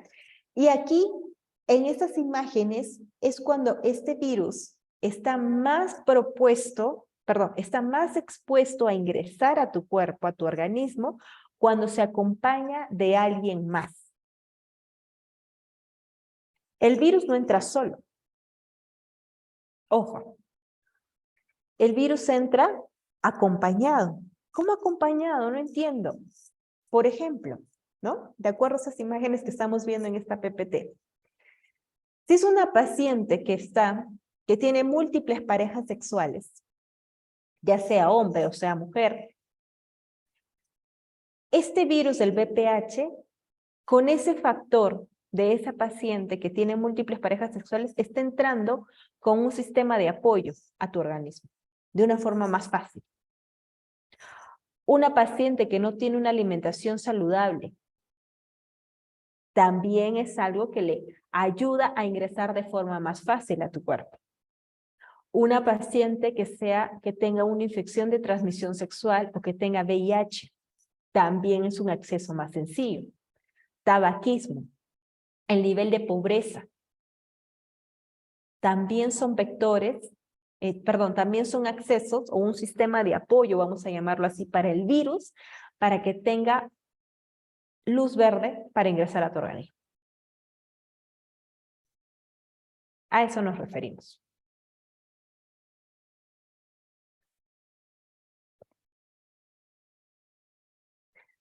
La historia natural del cáncer de cuello uterino ya lo mencionamos en las diapositivas más adelante, simplemente es para hacer un refrescamiento, ¿no? ¿Cómo vemos cómo evoluciona este cáncer de cuello uterino? Al inicio es un cuello uterino aparentemente sano, con coloración característica del cuello uterino, sin algún tipo de hallazgo patológico o anormal. Posteriormente, vemos que este cuello uterino está desarrollando una lesión acetoblanca en la comisura posterior o en el labio posterior del orificio cervical externo, con bordes regulares sugestivos a una lesión precancerosa en el cuello uterino, y posteriormente, ya una vez que ya es más avanzado, vemos la distorsión anatómica del cervix, ¿no? Que puede estar acompañado de necrosis o de partes ulcerativas. El VPH se va a asociar con muchas afecciones anogenitales que están relacionadas también a la parte de las verrugas. El VPH no solamente te puede causar lo que es cáncer cervical o cáncer de cuello uterino. El VPH también te puede ocasionar un cáncer anal, te puede ocasionar un cáncer vaginal, un cáncer vulvar o hasta un cáncer de pene. ¿Ya? Entonces, eso hay que también saber distribuirlo. Ya no solamente es que el cáncer de cervical es cervix, es cuello uterino, también puede causar en otras partes del cuerpo, como estamos mencionando aquí. Bueno, la sintomatología también ya hemos mencionado, ¿no? La mayoría de las veces las verrugas genitales no causan síntomas, ¿no? Las verrugas genitales recordamos que cuando aparecen en una paciente, ya sea un hombre, ya sea una mujer, la verruga no te pica, la verruga no te duele, la verruga no te arde, la verruga no te salen úlceras o llagas, ¿no? Es de acuerdo también a las características de las verrugas. Como bien sabemos, hay diferentes tipos. Hay verrugas que son planas, hay verrugas que son verrugas que son agrupadas, verrugas que no, que están, divididas, ¿no? Son diferentes sus características. Pero sí, obviamente, dependiendo de la cantidad de verrugas que tenga ese paciente, ya sea hombre o sea mujer, puede obviamente ocasionarle incomodidad o fastidio en sus actividades diarias. Tal vez este paciente no se puede sentar, no puede caminar bien, porque el tamaño de las verrugas que tienen en sus genitales puede limitar a realizar ese tipo de actividades. Entonces, ¿qué generalmente es lo que realiza? Los procedimientos estéticos, como bien les mencioné, la cauterización de las verrugas. El hecho que cauterice no quiere decir de que el BPH se fue. ¿Ya? Hay que tener eso también bien claro y eso también hay que mencionarles a nuestros pacientes. La mayoría de las infecciones por BPH de bajo riesgo no se manifestarán, pero un porcentaje sí se pueden manifestar. Y podría obviamente tratar problemas en la intimidad, ¿no? A veces, tal vez no hay mucha gente o hay muchos pacientes que tal vez padezcan de estas verrugas, ¿no? Y no quieren tener relaciones sexuales, perdón, con sus parejas porque tienen la presencia de estas verrugas en sus genitales, ¿no? Y obviamente da vergüenza, obviamente hay mucho temor, lo que puede decir el que dirán, etcétera, ¿no? Entonces, tiene muchas limitaciones. Pero también hay casos en donde las verrugas no solo se manifiestan externamente, sino también se pueden manifestar internamente. Tal vez esa mujer no lo tiene en la parte de la vulva, no lo tiene cerca de la región anal, pero sí lo tiene en el cuello uterino, o lo tiene en las paredes vaginales, que es en zonas en donde uno no lo puede visualizar en una primera instancia, ¿no? Entonces, pero ya teniéndolo, obviamente va a contagiar a la persona con quien tenga relaciones. Y acá vemos otro tipo de verrugas, ¿no? Por ejemplo, estas verrugas, como bien mencionan, es como un aspecto de coliflor, ¿no? Verrugas medias nacaradas, agrupadas acá. Aquí, por ejemplo, estas verrugas tienen la característica que son planas, de una coloración blanquecina, ¿no? Que pareciera que a simple vista como que fuera un flujo, pero de acuerdo a las características que tienen, no es un flujo, sino son verrugas por BPH. Y acá vemos las diferentes tipos de verrugas, ¿no? Por ejemplo, vemos las verrugas queratóxicas. ¿Cómo son las verrugas queratóxicas? Las verrugas queratóxicas son las que estamos visualizando en esta imagen. ¿Ven? Tienen una capa gruesa, generalmente aparecen donde la piel no es húmeda, ¿no? Que puede ser en los labios mayores, el escroto o en el cuerpo del pene, que son zonas secas. Ahí es donde generalmente se desarrollan estas verrugas queratóxicas. La infección de la vacuna contra el VPH es algo que nosotros podemos prevenir, como bien sabemos, ¿no? Y asimismo también la parte de prevención, agregando nuevamente este concepto, es el uso de condones, pero que no, obviamente, garantizan el 100% de que no vayas a contagiarte de este virus del papiloma humano. Como bien dice acá, el condón no previene completamente la transmisión del VPH, ya que la exposición al VPH puede ocurrir en áreas que no están cubiertas o protegidas por un condón, que son el escroto, la vulva o la región perianal. El tratamiento de las verrugas reducirá, pero puede no eliminar el riesgo de transmisión, que quede claro. ¿Y cómo saber si estoy infectada, si me he contagiado? La identificación y el tipo del VIH en el organismo se detecta mediante las pruebas moleculares, ¿no? Y pasamos de las pruebas regulares que conocemos como el Papa Nicolau, como el IVA, pasamos a lo que son las pruebas moleculares para el VIH, que son más efectivas que el IVA y el Papa Nicolau. ¿Ya? Y aquí vemos también otro tipo de tamizajes que nosotros realizamos, que ya hemos mencionado también, que es la toma correcta del Papa Nicolau en un frotis citológico, lo que es la prueba del IVA, ¿no? De la inspección visual con ácido acético, lo que es la colposcopía y lo que es la prueba molecular del VPH. En relación al diagnóstico de las lesiones premalignas y el cáncer de cuello uterino, tenemos ciertos criterios. Lo que es la biopsia, por ejemplo, la biopsia en realidad nos va a dar un diagnóstico definitivo de las lesiones premalignas o cáncer que se realizan con biopsias para tratar lesiones diagnosticadas ya sea con ácido acético o con colposcopía, ¿no? Recordemos que el IVA que utiliza la solución acética es para determinar e identificar las lesiones precancerosas que se pueden desarrollar en el cuello uterino de la mujer. Otros criterios diagnósticos que debemos tener presentes son los siguientes. Uno es el examen pélvico, que en toda mujer con síntomas sugestivos de cáncer de cuello uterino.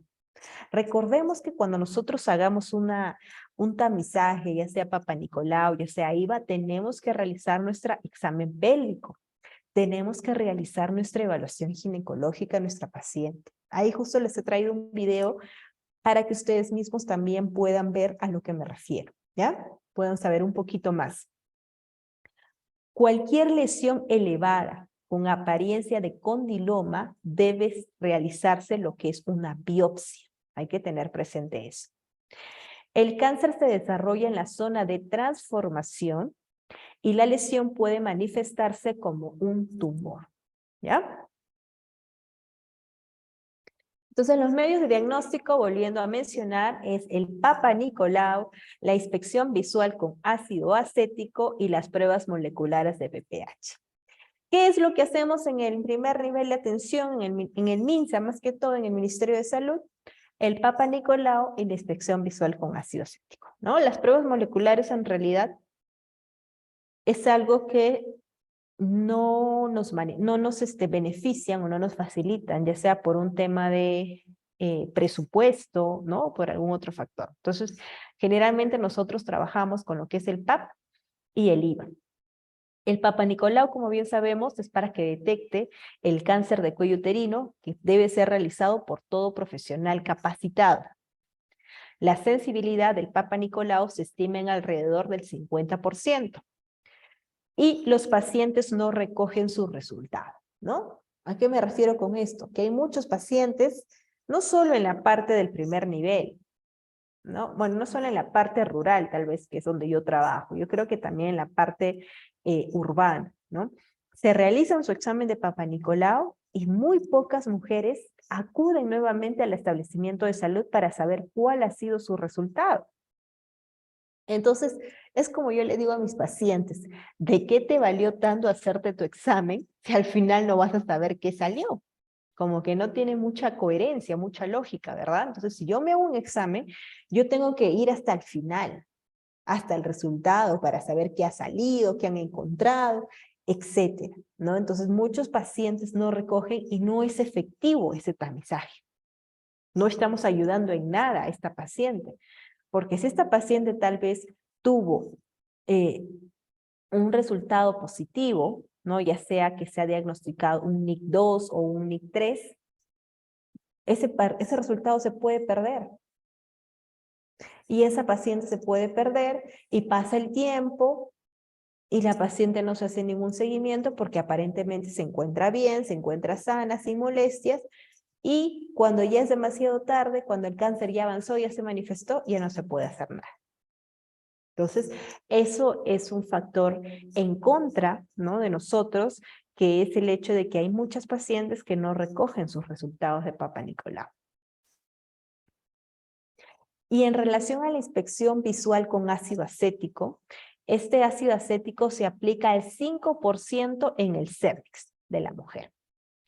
El epitelio anormal se toma blanco y es detectado con facilidad. Cuando ustedes colocan la solución acética, van a ver, una vez que pase el minuto, los hallazgos, van a ver los cambios de coloración que generalmente es una coloración blanquecina. que puede estar acompañado ya sea de bordes regulares o irregulares. Su sensibilidad es entre el 70 al 80% para detectar NIC2 y lesiones severas, o sea, displasias, ¿ya? Y en relación a las pruebas moleculares del PPH, son mucho más efectivas que el PAP y que el IVA. Se recomienda realizar a mujeres de 30 años y busca detectar infecciones de BPH persistentes que son las que se asocian con cáncer cervical, ¿no? Es en aquellas mujeres, por ejemplo, que les es difícil eliminar este virus del papiloma humano, a ellas se les recomienda más que todo estas pruebas moleculares. La colposcopía también cabe agregar que es un medio de diagnóstico para este tipo de virus y se utiliza para proporcionar una vista ampliada e iluminada del cuello uterino, la vulva y la vagina, que es el colposcopio. Se basa en que las lesiones premalignas tienen características microscópicas especificadas relacionadas con color y patrón vascular, ¿no? Es lo que a simple vista no se puede ver. Con la colposcopía y con ayuda del microscopio, sí podemos identificar este tipo de lesiones premalignas. ¿Cuáles son esas vacunas que nos van a ayudar a disminuir la incidencia del virus del papiloma humano?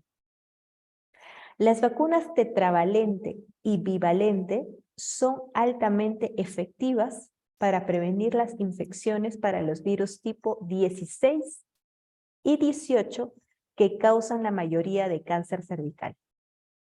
Y la vacuna tetravalente también va a proteger contra el virus del papiloma humano 6 y 11, que va a ayudar básicamente a lo que son las verrugas genitales, a prevenirlas.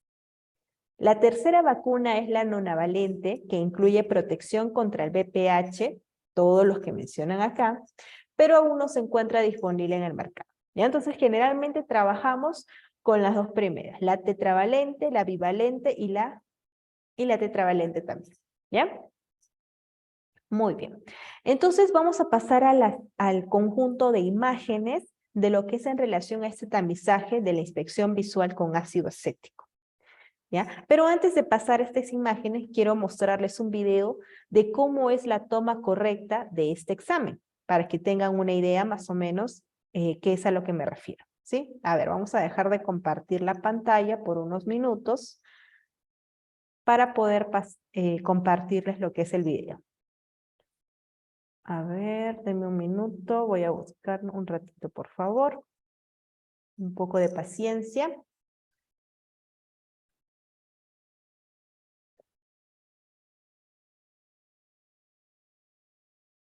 Buenos días, soy la licenciada Betsabe Robles.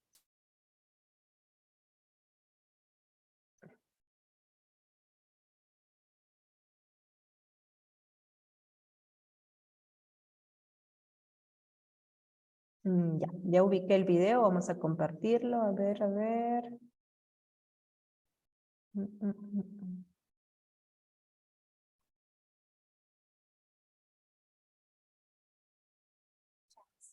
En esta ocasión nos corresponde desarrollar la demostración de habilidades en intuición. Qué raro, ¿por qué no aparece? A ver. Es muy importante, Aquí está. antes de realizar este mensaje, contar con... Ya, ahora sí creo. A ver, está cargando, ya. Muy bien. Si se visualiza, ahora voy a reproducirlo para que puedan escuchar, ¿sí? Vamos a prestar atención, por favor. Es un video corto que es bastante interesante. A ver. Es muy importante, antes de realizar este mensaje, contar con los insumos y sobre todo con una buena fuente de luz.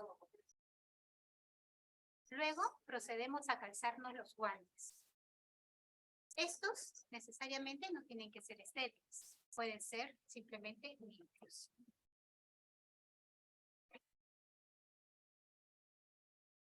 Luego comunicamos a la paciente si haremos un examen de sus genitales.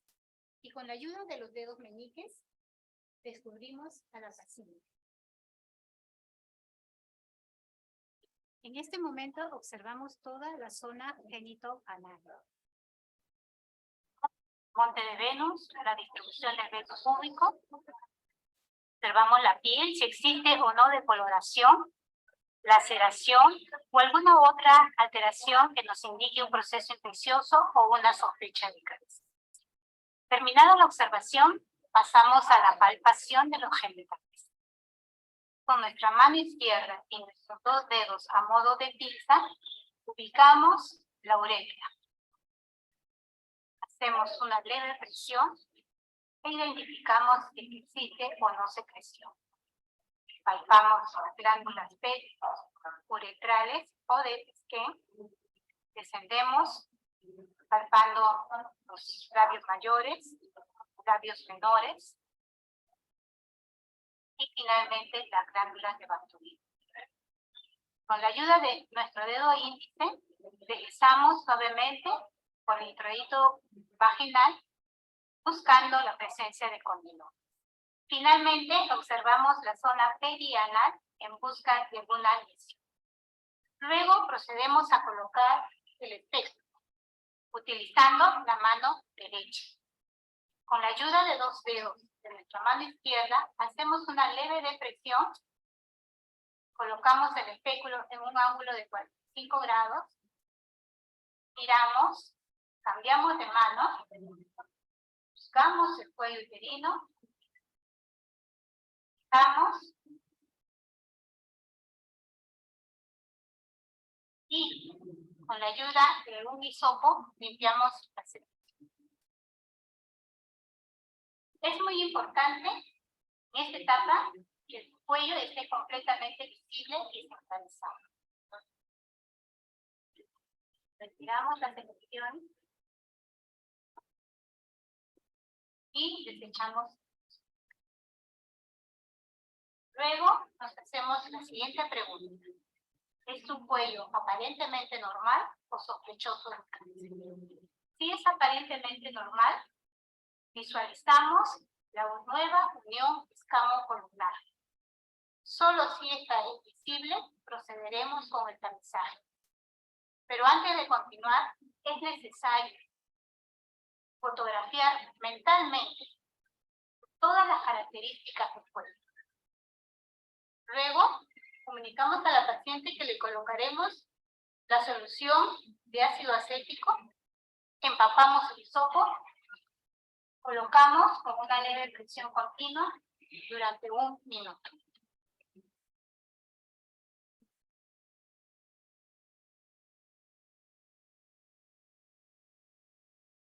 Cumplido el minuto, retiramos el hisopo y lo desechamos. Con calma observamos si se presenta alguna reacción o cambio, o es decir, la presencia de una lesión aceto-blanca gruesa en la zona de transformación o en relación a la zona de transformación. Luego procedemos a retirar el espéculo suavemente en un ángulo de 45 grados. Luego colocamos el espéculo en una solución de hipoclorito de sodio al 0.5% durante 10 minutos para la descontaminación adecuada. Para terminar con este tamizaje, realizaremos el tacto vaginal y manual. Con la ayuda de nuestro dedo pulgar y anular, entreabrimos el introito vaginal que facilitará el ingreso de nuestro dedo índice. Esto nos va a permitir verificar las paredes vaginales, la textura, cuello, movilización del cuello. Vamos a buscar los anexos, palpar anexo derecho, anexo izquierdo, en busca de masas circulares.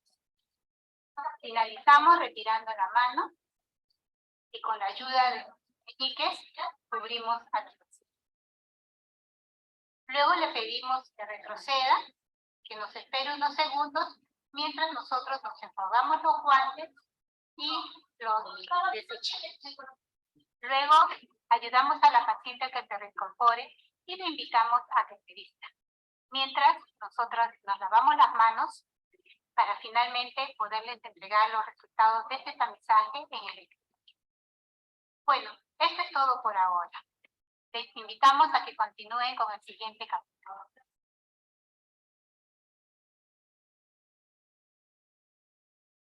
Muy bien. Entonces hemos podido visualizar el video. Vamos a cerrarlo para poder volver a compartir las diapositivas.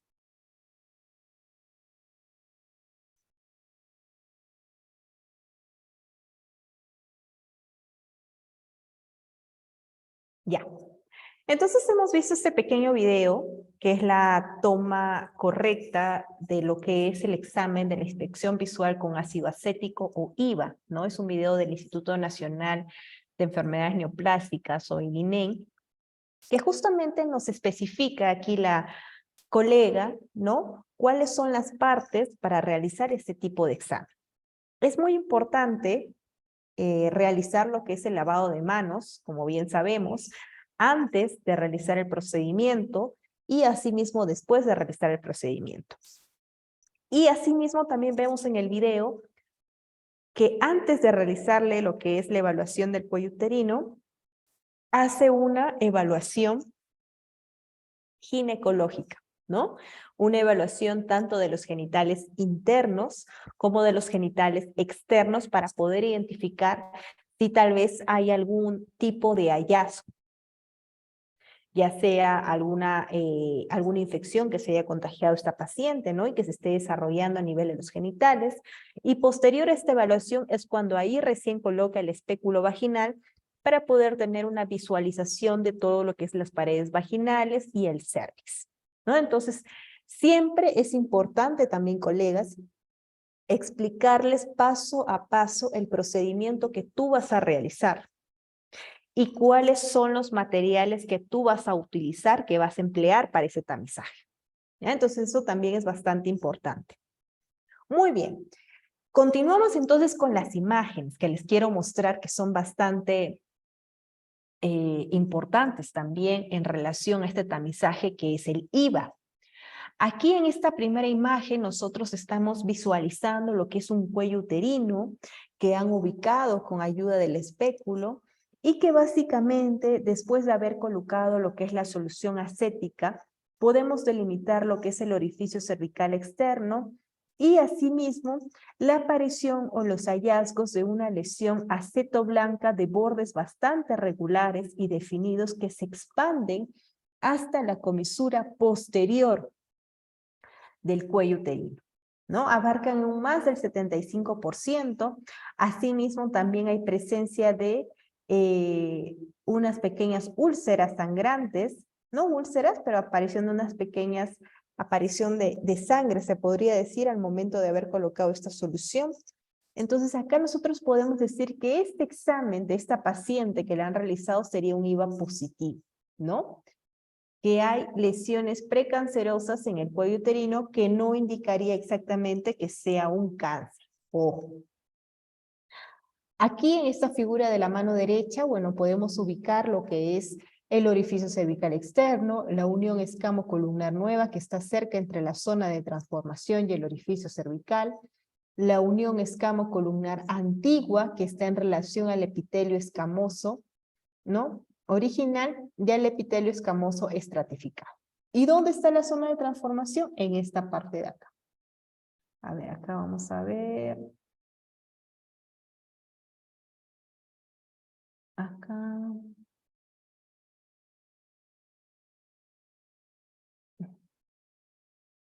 A ver, un minuto, quiero...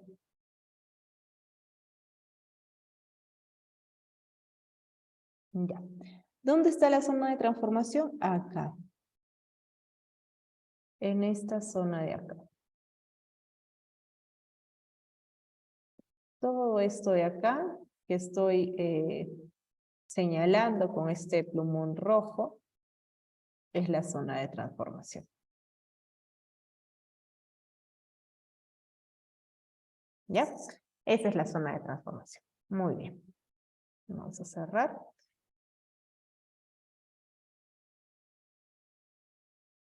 Ya. Entonces, de acuerdo a la nomenclatura de la inspección visual con ácido acético, vamos a encontrar tres tipos de resultados. Un resultado negativo, un resultado positivo y una sospecha de cáncer. ¿Y qué características tiene cada uno de ellos? Aquí lo vamos a ver justamente en este cuadro, en esta tabla. Si el resultado es negativo, ¿qué es lo que tú vas a encontrar? No vas a encontrar lesiones acetoblancas después de haber colocado la solución acética. No vas a encontrar verrugas, no vas a encontrar nada de esas. No vas a encontrar una lesión acetoblanca, perdón, y no hay verrugas. Ahora, si después de haber colocado la solución acética en el cuello uterino, tú tienes pólipos a nivel de ese cervix, hay una cervicitis, ya sea hay una inflamación o hay un quiste de Nabot, eso no son indicativos para que tu resultado sea positivo, por si acaso, ¿ya? Por más que tú tengas esos hallazgos, ya sea pólipos, inflamación, quistes de Nabot, el resultado sigue siendo negativo. ¿Cuándo es un resultado o un IVA positivo? Cuando encuentras lo siguiente. Áreas acetoblancas densas, ya sea en una gran magnitud que se pueden extender hacia la parte posterior del cuello uterino, como hemos visto en la imagen anterior. Pueden estar con sus bordes bien definidos o bordes irregulares que están en relación a la zona de transformación o a la unión escamo-columnar. Esas son las características o los hallazgos que tú vas a encontrar siempre y cuando tu resultado de IVA ahí sería positivo. Ahora, ¿cuál es el tercer resultado? La sospecha de cáncer, ¿no? ¿Cuáles son las características o los hallazgos para nosotros poder definir qué es una sospecha de cáncer? Tenemos que encontrar una lesión ulcerosa, una lesión necrótica, una lesión sangrante, sangrado, exudación al tacto de color aceto blanco también. ¿Cuál era la otra característica? Que tenía distorsión de la anatomía. Tumor exofítico o endofítico son las características como de coliflor, como de úlceras sangrantes, ya como de necrosis. A eso se refiere con el tumor exofítico y endofítico, ¿ya? Bueno, acá en la parte derecha también es algo parecido a lo que dice el cuadro, ¿no? El resultado negativo, no hay epitelio acetoblanco. En un resultado positivo, el epitelio es acetoblanco, grueso, bien definido, en relación a la zona de transformación, junto a la unión escamo-columnar, de márgenes precisos y bien demarcados y demoran en desaparecer. Ojo, ¿ya? Cuando ves ese tipo de cambios va a demorar en desaparecer o va a demorar en regresar a sus características anteriores. Y en lo que es el cáncer invasor, tal como también se menciona en el cuadro, lesión visible, ¿no? O sea que es fácilmente, tú apenas ves y ya prácticamente a lo primero que se te viene es una sospecha de cáncer. Tiene la característica de úlcera, de necrosis. Y aquí vemos con un mayor ejemplo, ¿no? Por ejemplo, aquí, esta imagen de aquí, vemos vemos un cuello uterino, ¿no? Acá está el orificio cervical externo, aquí está la zona de transformación, y vemos que después de haber colocado la solución acética no se manifiesta ningún tipo de alteración o lesiones acetoblancas. Acá en esta figura número 13 vemos un IVA positivo.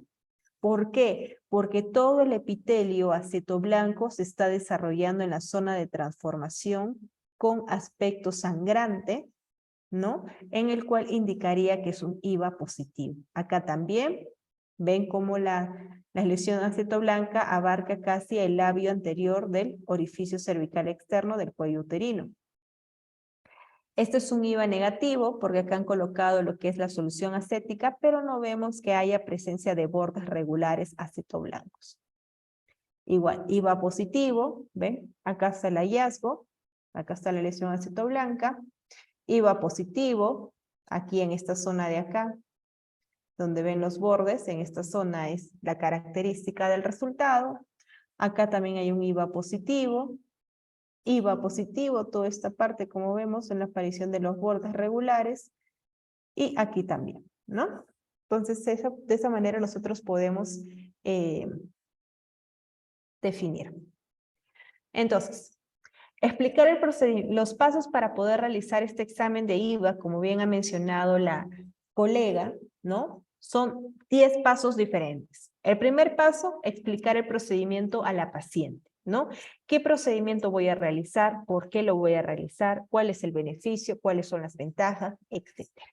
Comprobar que la paciente haya podido comprender lo que la consejería que tú le estás realizando. Paso 2, el examen ginecológico, ¿no? Aquí viene la evaluación de los genitales externos, de los labios mayores, los labios menores, de las glándulas de Bartolino, las glándulas de Skin. Capaz esta paciente tiene algún acceso, ¿no? En las glándulas de Bartolino, todo eso se identifica en la evaluación ginecológica. Paso 3, colocación del espéculo vaginal, separando simétricamente las ramas y observación del cuello uterino con una fuente de luz con foco de 100 watts. Observar si hay signos de infección o signos de aguer y remover descarga, ¿no? Recordemos que el espéculo lo colocamos con la mano derecha, ¿no? En un ángulo no así recto, sino en un ángulo más o menos de 45 grados.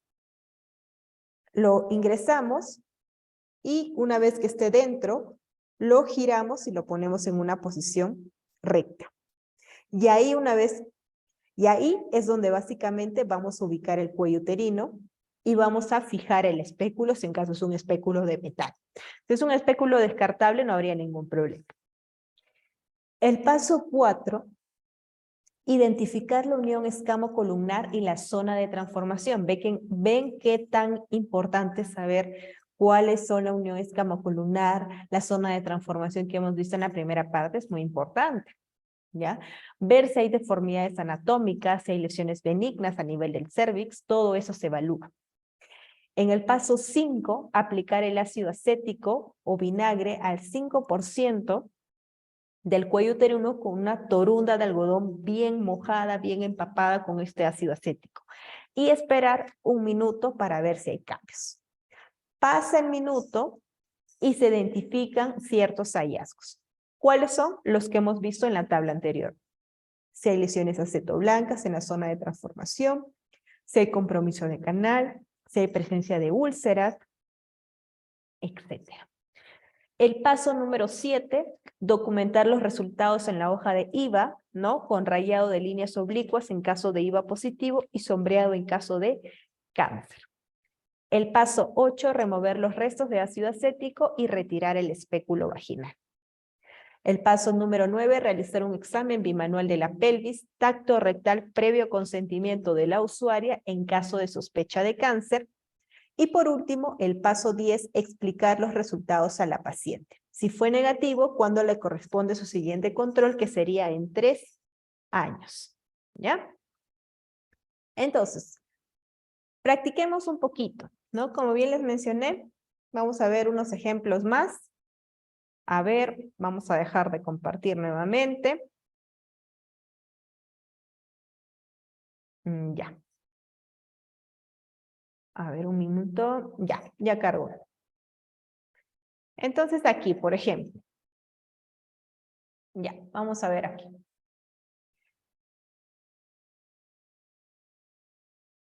Ya. Aquí vamos a practicar uno que otro ejemplo para poder, para que nos pueda alcanzar el tiempo también. Aquí vemos un cuello uterino, ¿no? Todas las imágenes que les voy a mostrar ahorita son imágenes que ya han colocado la solución acética, que ya ha pasado el minuto del tiempo que se espera, para verificar y evaluar si hay cambios a nivel de la zona de transformación, ¿ya? Entonces acá vemos lo que es el cuello uterino, ¿no? Todo esto es el cuello uterino. Ubicamos nuestra zona de transformación, que es esta parte de aquí, donde estoy bordeando yo con la flecha. La unión escamo-columnar antigua, ¿no? La unión escamo-columnar nueva, el orificio cervical externo, y vemos que prácticamente después de haber colocado lo que es lo que es la solución acética, vemos que se ha formado a este nivel lo que es la lesión acetoblanca, acá. ¿Ven? Que hay bordes. Esta parte de acá. Todo lo que estoy señalando es la reacción acetoblanca. Entonces, si hay una reacción acetablanco con bordes, En relación a la zona de transformación, mencionamos que este IVA es positivo. ¿Ya? Aquí, esta parte de aquí, a ver. Vemos también un cuello uterino, acá está nuestra zona de transformación, acá vemos que después de haber colocado la solución acética también se están formando bordes regulares a nivel del labio anterior y labio posterior del orificio cervical externo. ¿Y eso qué nos indica? Que es un IVA positivo también. ¿Ya? Dos ejemplos más, a ver, para que pueda quedar un poco más entendible. Ya. Aquí, igual. Hemos colocado la solución acetoblanca. Acá más o menos está nuestra zona de transformación. En esta parte de acá, vamos a delimitarla con el puntero. Toda esta parte es nuestra zona de transformación. Y vemos básicamente que no se han formado dentro de la zona de transformación lesiones acetoblancas.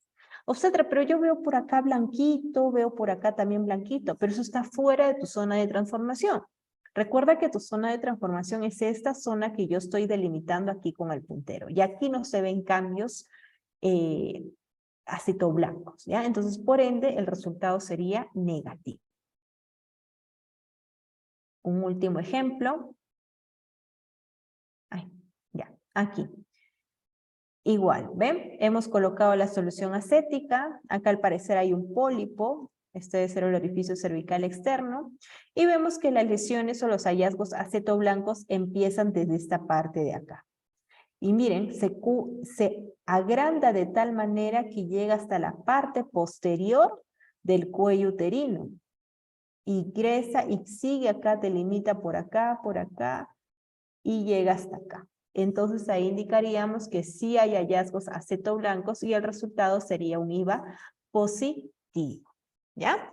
Entonces, eso más que todo son algunos ejemplos que quería agregar a este tamizaje de IVA para que tal vez pueda quedar más claro y más entendible lo que es la toma correcta de este examen.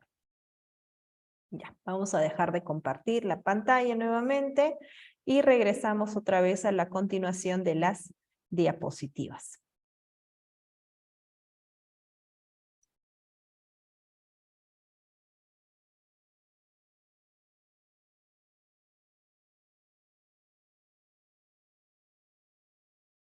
Muy bien. Entonces, ya prácticamente como último tema de nuestro temario es la toma correcta del Papa Nicolau. ¿Ya?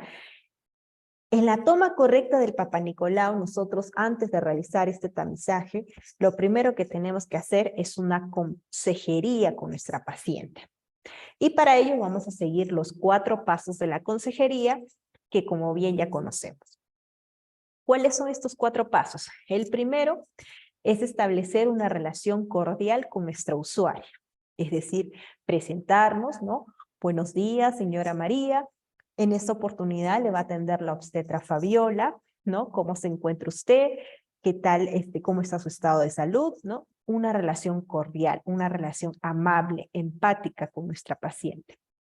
Número 2, identificar las necesidades de salud de la usuaria, ¿no? Señora María, ¿cuál es el motivo de su consulta? ¿A qué se debe su visita el día de hoy en nuestro consultorio, en nuestro establecimiento de salud? ¿No? Ella y la paciente te va a referir por qué está viniendo. Número 3, responder a las necesidades de los usuarios. De acuerdo a las necesidades que ella tenga, ¿qué es lo que se va a realizar? Explicarle el procedimiento que tú vas a realizar. Y una vez que le explicas, tienes que verificar su comprensión. Hacerle preguntas tal vez de forma simple, ¿no? Y didácticas para verificar la comprensión de toda la consejería que tú has brindado. Y por último, sería el 4º paso, seguir manteniendo una relación cordial con la paciente. El procedimiento para la detección del Papa Nicolau es el siguiente. Está lo que es la toma de la muestra. Como bien mencionamos en las diapositivas anteriores, que este examen de tamizaje debe ser realizado por todo profesional capacitado. ¿Sí? Y antes de realizar este examen de Papa Nicolau, el profesional deberá revisar el cuello uterino para identificar cualquier tipo de lesión, ¿no? Recordemos que una vez que colocamos el espéculo vaginal, tenemos que ver las características del cuello uterino antes de tomar la muestra. Realizamos lo que es la identificación de la lámina. Escribimos con un lápiz los datos de la paciente, su número de historia clínica, la fecha en que está realizando la toma de Papa Nicolau, en un papel pequeño que se puede asegurar con un clip en la cara opuesta del extendido de la lámina. ¿Ya? Entonces, primero tenemos que alistar nuestros materiales que vamos a necesitar. Tenemos que alistar nuestros materiales. ¿Qué materiales son los que utilizamos? Ahorita los vamos a ver. ¿Ya? Y asimismo, hacerle ciertas indicaciones a nuestra paciente para que esa paciente se tome este examen, ¿no? Decirle, señora María, las condiciones que usted debe cumplir o los requisitos que usted debe cumplir para realizarse este examen de Papa Nicolau son las siguientes. Número 1, no estar con su menstruación ni tener ningún sangrado. Número 2, no tener un flujo abundante o inflamación severa. Número 3, que no haya tenido un procedimiento como una histerectomía total. Y número 4, que no haya tenido relaciones sexuales, al menos 2 o 3 días antes de tomar la muestra. Aquí vamos a visualizar lo que son los pasos para la correcta toma de este examen de Papa Nicolau.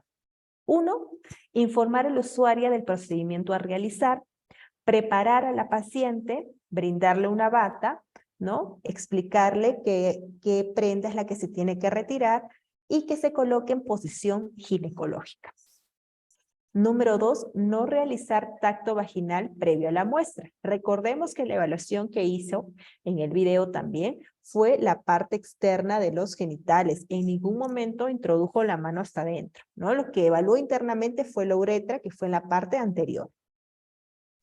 Número 3, introducir el espéculo vaginal. De ser necesario, puedes usar un lubricante, puedes usar suero tal vez, para que pueda deslizarse mejor y que no sea tan incómodo para la paciente. Número 4, la toma adecuada exige la observación del cuello uterino y obtener muestras simultáneas del exocervix y del endocervix mediante el uso del citocepillo o de la espátula de aire. ¿Ya? Cuando nosotros tomamos el Papa Nicolau, una vez que ubicamos el cuello uterino con la ayuda del espéculo vaginal, agarramos el citocepillo y vamos a tomar la muestra primero del endocervix, ¿no? Que es la parte interna, y damos un giro de 360 grados, y posterior a ello colocamos la muestra en la lámina, portaobjeto. Cuando nosotros hacemos el extendido de la muestra, tenemos que hacerlo una sola vez, de izquierda a derecha, y ya no vamos a regresar, ya solo es una sola vez. Y posterior a ello, el siguiente paso sería tomar la muestra del exocervix, es decir, de la parte de afuera con la otra parte del citocepillo. También en un giro de 360 grados en sentido antihorario. Y eso lo colocamos en la segunda parte de la lámina también en una sola toma, una sola vez, ¿ya? En caso de presencia de sangrado o en caso de presencia de flujo al momento de tomar la muestra, primero puedes hacer una limpieza cuidadosa del cuello uterino con una torunda de algodón. En el caso de gestantes, para tomar el Papa Nicolau, se realizará como parte de la atención prenatal. Generalmente se realiza en el primer control de embarazo. Está contraindicado, colegas, la toma de la muestra del endocervix con citocepillo u otro elemento. Para el exocervix utilizar espátula de aire. ¿Ya? Entonces, cuando nosotros tengamos una gestante y queramos realizarle el examen de Papa Nicolau, no vamos a tomar la muestra del endocervix, es decir, de la parte interna, solo de la parte de afuera que es el exocervix. Y para tomar la muestra del exocervix, que es la parte externa, lo vamos a realizar con la espátula de aire, no con el citocepillo. ¿Ya? Ahorita les voy a mostrar cómo es. En las mujeres mayores de 45 años o posmenopáusicas, donde la zona de transformación migra hacia el canal endocervical, es decir, hacia la parte interna, es necesario obtener muestras del endocervix mediante el citocepillo rotándolo en un ángulo de 360 grados. Y aquí vemos los materiales para que los puedan conocer, para lo que es el Papa Nicolau, ¿no? Acá vemos el espéculo vaginal descartable, vemos lo que es el citocepillo, la lámina portaobjeto, como les digo, acá se toma la muestra del endocervix de izquierda a derecha, la muestra del exocervix, ¿no? Y ahí nomás. No es que yo paso y vuelvo a pasar y vuelvo a pasar, no, una sola vez. Aquí vemos la espátula de aire y los guantes que nos calzamos para realizar este examen. La toma de muestra del exocervix, acá está la espátula, el citocepillo y el hisopo, ¿no? Este es el citocepillo, como vemos acá. Esta es la lámina portaobjeto. ¿Ven cómo ven la dirección de cómo realizan el frotis? ¿Ya? Entonces, una sola vez, como vuelvo a repetir. El extendido de la muestra se hará lo más rápido posible en la cara opuesta al papel de identificación de la lámina. El extendido de la lámina debe ser lo más uniforme posible, ¿ya? Y delgado, evitando grumos en la lámina portaobjeto. La muestra del exocervix se extiende longitudinalmente en una mitad de la lámina y la muestra del endocervix se extiende longitudinalmente en la otra mitad, o sea, arriba y abajo. En relación a la fijación de la muestra, sumergir inmediatamente la lámina con el papel de identificación en el fijador en una muestra de alcohol etílico, ya sea de 70 o de 96 grados, en un recipiente abierto. El tiempo de fijación mínimo va a ser de 15 minutos cuando se usa alcohol de 96 grados y de 30 minutos cuando se usa alcohol de 70 grados.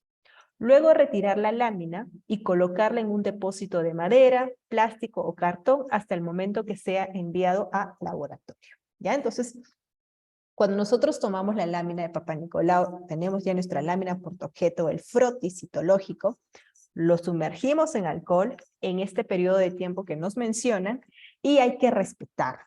¿Ya? A veces lo sumergimos y nos olvidamos.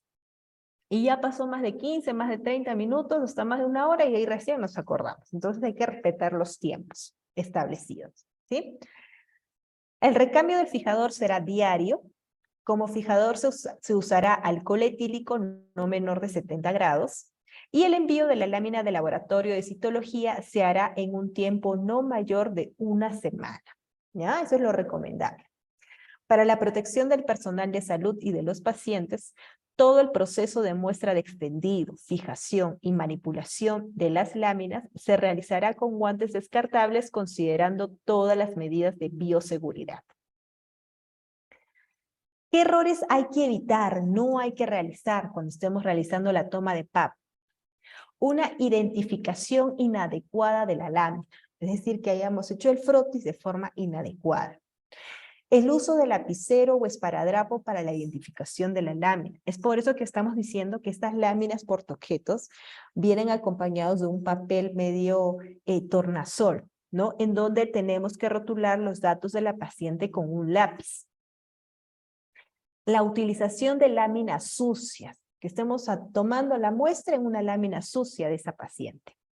La exposición prolongada al ambiente de la lámina antes de la fijación. Es decir, tomamos la muestra de Papa Nicolau y dejamos la lámina ahí y no la sumergimos en alcohol por bastante tiempo. Y ahí se pierde la efectividad del examen. Que exista un tiempo insuficiente de fijación o uso de alcohol etílico no menor de 70 grados, ¿no? Es decir, que esté la lámina sumergida en alcohol, pero menos de 15 minutos o menos de 30 minutos.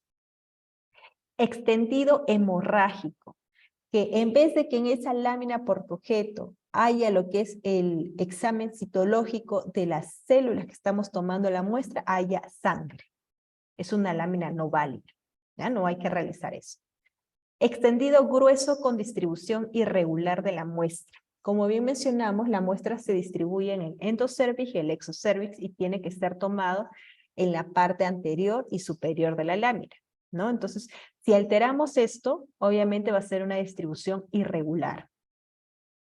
Rotación incompleta de la espátula sobre la zona de transformación. Ya indicamos que es 360 grados. Y una cobertura insuficiente en una zona de transformación extensa. ¿Ya? Entonces, También como parte de la lectura e interpretación de estas láminas está el sistema Bethesda, el que va a incluir ya sea calidad de la muestra, clasificación general e interpretación de resultados. Y dentro del sistema Bethesda encontramos lo siguiente. En lo que son las células escamosas atípicas de significado indeterminado se conoce con las siglas de ASCUS. Las células escamosas atípicas, que no se descarta lesión de alto grado, y las lesiones escamosas intraepiteliales de bajo grado, que incluyen la presencia de BPH y displasias leves, como bien hemos mencionado anteriormente. Y asimismo, las lesiones escamosas intraepiteliales de alto grado incluyen lo que es displasia moderada, displasia severa, carcinoma in situ y carcinoma de células escamosas. Y aquí en este cuadro lo vemos de una forma más detallada, ¿no? La nomenclatura de la citología cervical. Displasia leve, moderada, severa, carcinoma in situ y carcinoma invasor. Y aquí es en relación a lo que son los NIC. NIC 1, NIC 2, NIC 3, ¿no? Lesiones intraepiteliales de alto grado y de bajo grado. En relación a los resultados de los procedimientos, vamos a ver a mujeres con resultados de PAP positivo, como el ASCUS, lesiones intraepiteliales de bajo grado, de alto grado, como carcinoma de células escamosas, ¿no? Que son parte de estos procedimientos. En el caso de la conducta a seguir en un Papa Nicolau positivo y en una gestación, se realiza una evaluación colposcópica y una biopsia. No se realiza curetaje endocervical. Y en el caso de la conducta a seguir en un IVA positivo, hay que referir a un establecimiento de mayor complejidad. El NIC 1, el seguimiento en el caso del Papa Nicolau, IVA, colposcopía, es cada 6 meses por 1 año y luego cada 3 años. En un NIC 1 persistente se realiza electrocirugía y criocirugía. En el caso de un NIC 2 y un NIC 3, si la mujer tiene expectativa de fertilidad, se realiza lo que es el cono o la electrocirugía. Si en caso la mujer no tiene expectativa de fertilidad y la lesión puede ser muy extensa, se realiza una histerectomía ampliada. Y el otro escenario es que si la mujer no tiene expectativa de fertilidad y tiene una lesión poco extensa, no más del 75% del exocervix, es apta para un seguimiento de cono o electrocirugía. Y el último escenario es que el caso de un NIC 3 y un proceso de gestación, ¿no? Ahí se debe realizar ya sea un PAP, un IVA, una colposcopía en cada trimestre de la gestación. Solo en caso de biopsia positiva para microinvasión o sospecha de invasión, se realizará como diagnóstico de preferencia en el segundo y tercer trimestre. Está totalmente contraindicado procedimientos terapéuticos locales durante la gestación. Todo procedimiento debe ser diferido hasta las 6 semanas post-parto, ¿sí? Muy bien. Entonces, colegas, ¿no? Eso ha sido básicamente todo el tema a desarrollar en estas dos partes de lo que es en relación a las pruebas moleculares del virus del papiloma humano y lo que es la enfermedad, ¿no? Del cáncer de cuello uterino. Espero que haya sido lo suficientemente entendible la clase del día de hoy y asimismo la clase que tuvimos el día miércoles, ¿no? Y lo más importante de esas clases, de estos cursos que brinda, es de que ustedes puedan aprender, que ustedes refuercen sus conocimientos, sus capacidades como profesionales de la salud y que todos esos conocimientos lo enriquezcan cada día más y puedan tener o puedan realizar una atención de calidad a sus pacientes, ¿no? Eso ha sido básicamente el curso, ¿no? Espero que haya podido ser de su agrado, de su interés. Muchas gracias por su participación, ¿no? Por haber estado prácticamente estas 2 horas atentos, ¿no? A cada parte que hemos hablado de esta clase. Conmigo esperemos que sea hasta una siguiente oportunidad. Muchísimas gracias a cada uno de ustedes y espero que tengan una excelente tarde. Buenas tardes.